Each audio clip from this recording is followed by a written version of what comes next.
નમસ્કાર બાળ દોસ્તો, ધોરણ 10 મેથેમેટિક્સમાં આપનું સ્વાગત છે.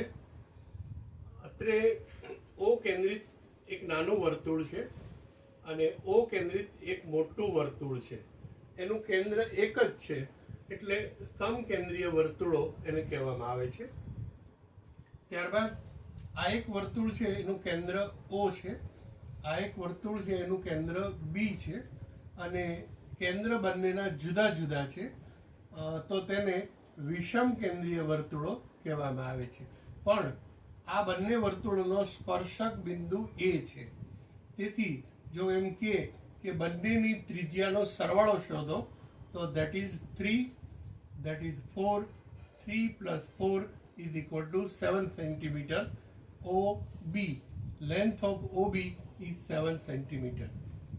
Then now OB 10 centimeter, OA 5 centimeter.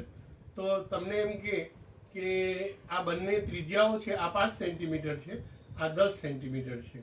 તો આ રસ્તો જે છે, રસ્તાનું ક્ષેત્રફળ જો ગોતવાનું તો આપણે આ OB R એટલે કે મોટા વર્તુળનું ક્ષેત્રફળ બાદ નાના વર્તુળનું ક્ષેત્રફળ એમ કરીએ તો આપણને આ જે વર્તુળાકાર રસ્તો છે એનું ક્ષેત્રફળ પ્રાપ્ત થાય.